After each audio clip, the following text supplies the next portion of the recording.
everything that you are matters so much. You're here with such a reason for creation and joy.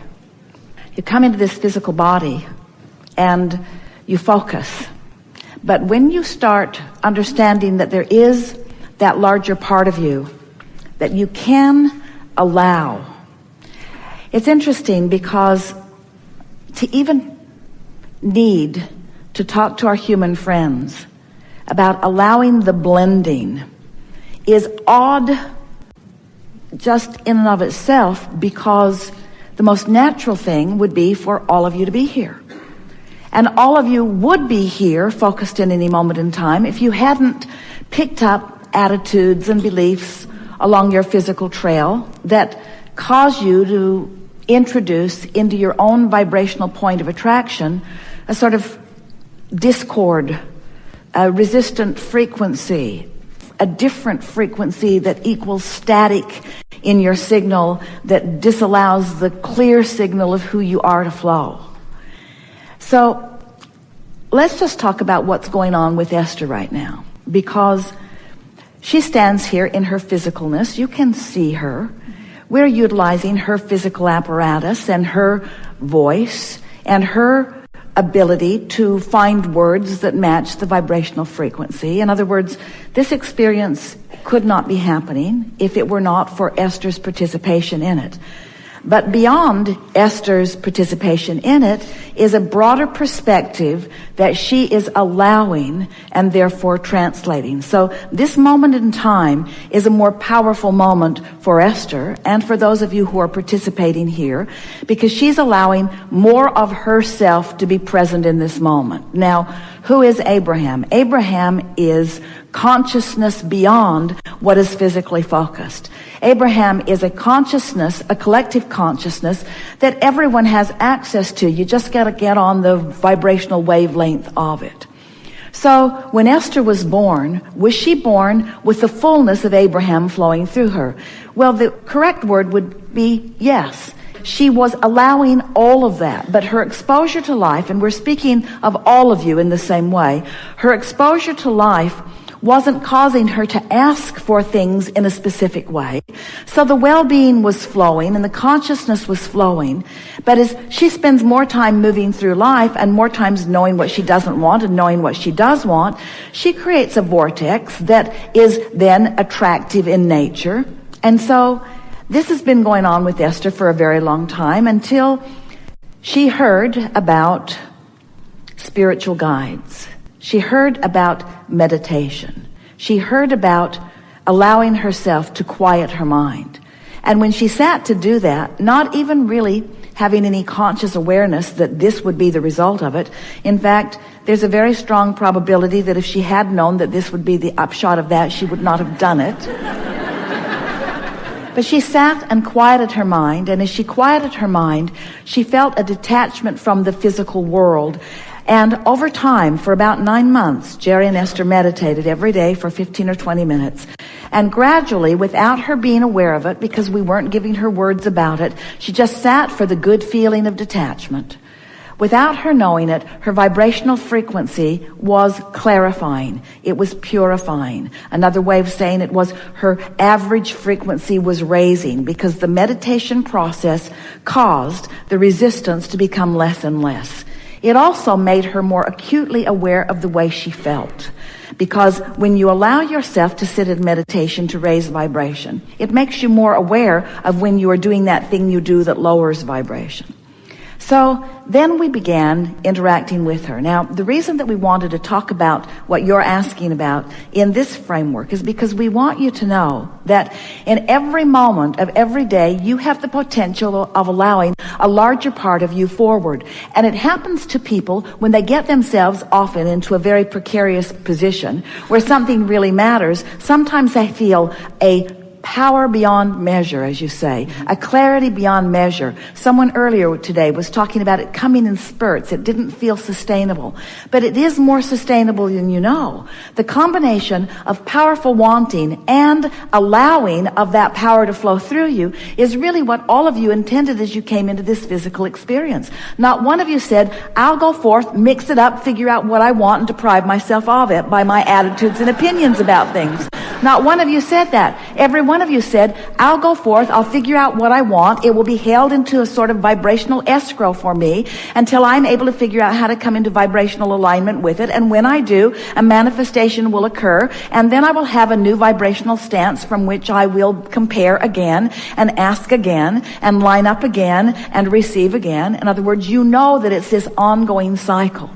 So when you ask a question about your inner being, about that larger part of you, we want to bring into the discussion the word blended or blending. We want you to feel the blending of you and you. And we want the understanding of blending to be so significant that it's not even the blending between you and you, it's just you. We just want you to be present. But who are you?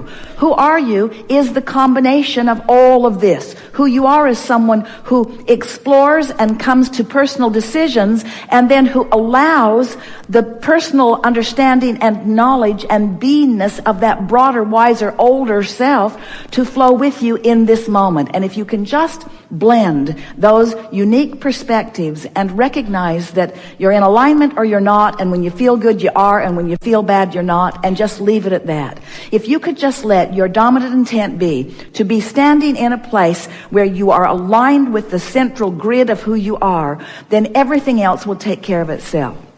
So here's how it all worked out. You come, you bang around, you interact with others, you know what you don't want, you know what you do want, you develop all kinds of opinions and behavioral patterns, and through much of that you're creating life by default because you really don't know for sure consciously what you're doing, except every step along the way you did have emotion that was letting you know how you felt. For the most part, you didn't really know what that meant. And that is really interesting to us, that the scope of humanity can be moving around, feeling things that feel good and feeling things that feel bad, and not have any real understanding that the better it feels, the better it is.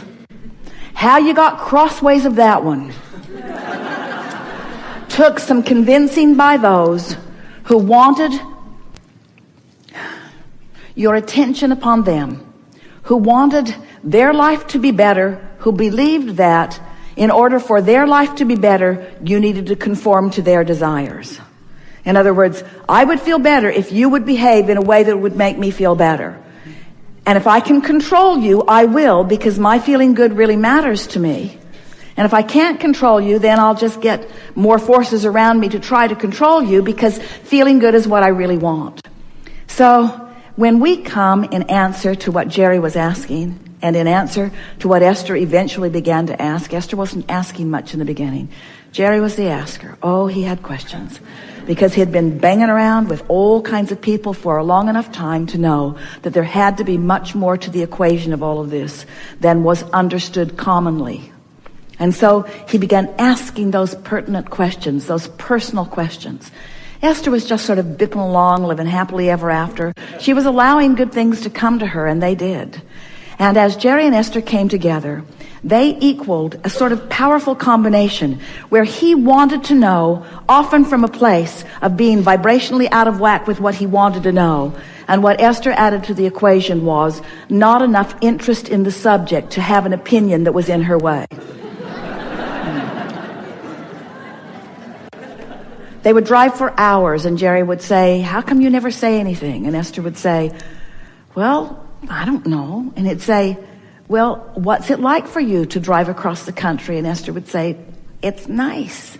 And he would say, well, what are you thinking about? And she'd say, there's a cow, there's a barn, there's a tree. She wasn't speculating about the problems of the world. She was involved in her now, but in a place of allowing.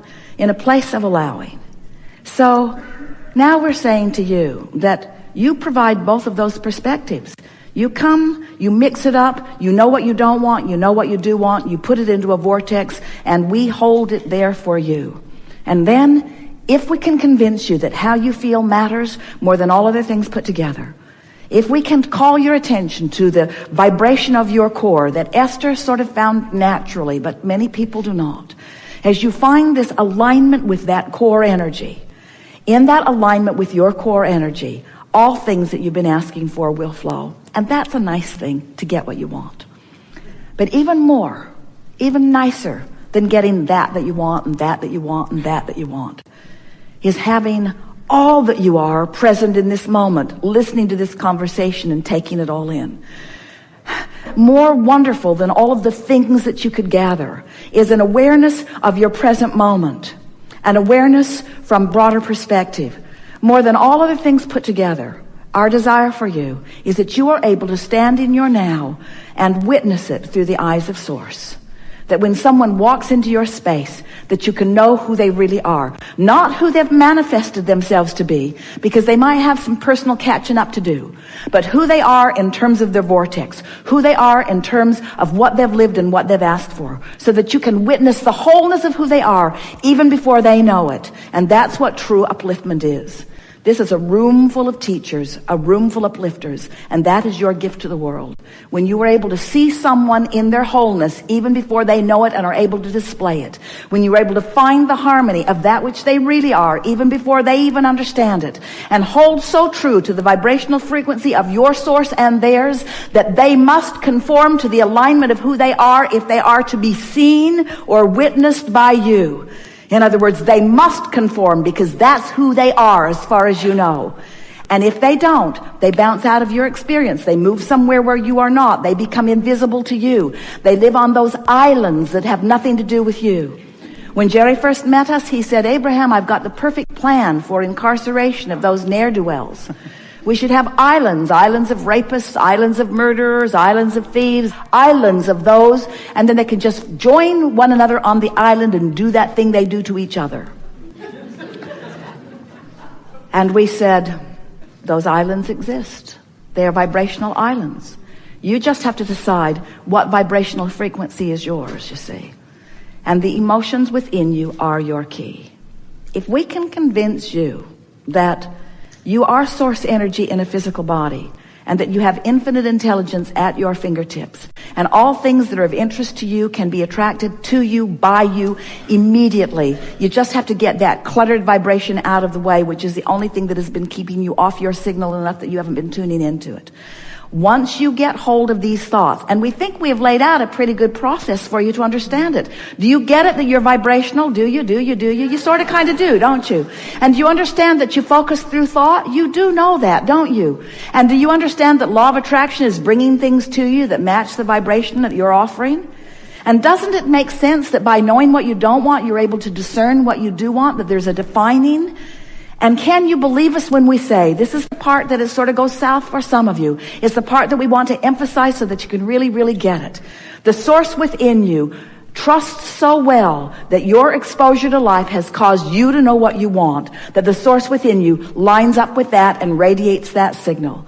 So if you know those things, if you know that that signal is being beamed and that your emotion is your clue to it, and then here's the last piece and the only piece that matters, you care about how you feel, then you're able to guide yourself into alignment with your grid. You are. You're able to do it, and you're able to do it often, and you're able to do it easily, and you're able to sustain it. You're able to do it frequently, and you're not freaking out if you're not able to sustain it because you remember how you did it before. You went general. You got off the specifics that were bothering you until you tuned in to the frequency of who you are. And when you tuned into it, in the moment that you clicked into place, manifestation of feeling better ensued. Relief started sweeping over you, and then you began to feel the power of your beingness. And this is our message to you. This is what we want you to know. We want you to be present in your now, all of you present in your now. And we want you to know that you're not holding us away. We're there. We're always right there with you. We're right there with you. Just a vibrational frequency away in most cases. We're right there. And then we want to say to you, practice on easy stuff. Practice on easy stuff. Get feeling good on stuff that's easy. Don't bring the thing that's been bothering you the most to this forum and say, help me out with that. Because it's like saying, I've practiced this, I've practiced this, I've practiced this, and I'm in the biggest old wadded up knot that you can even imagine. Could you please answer this question and I'll listen through my knotted up beingness? And we say, you're not going to hear us if you're all knotted up. You got to let go of that. You got to let go of the things that matter most that you're all frustrated about and focus upon the things that are working best. And as you focus upon the things that are working best, you'll line up with your grid, and then more things will fill in, and more things will fill in, and more things will fill in.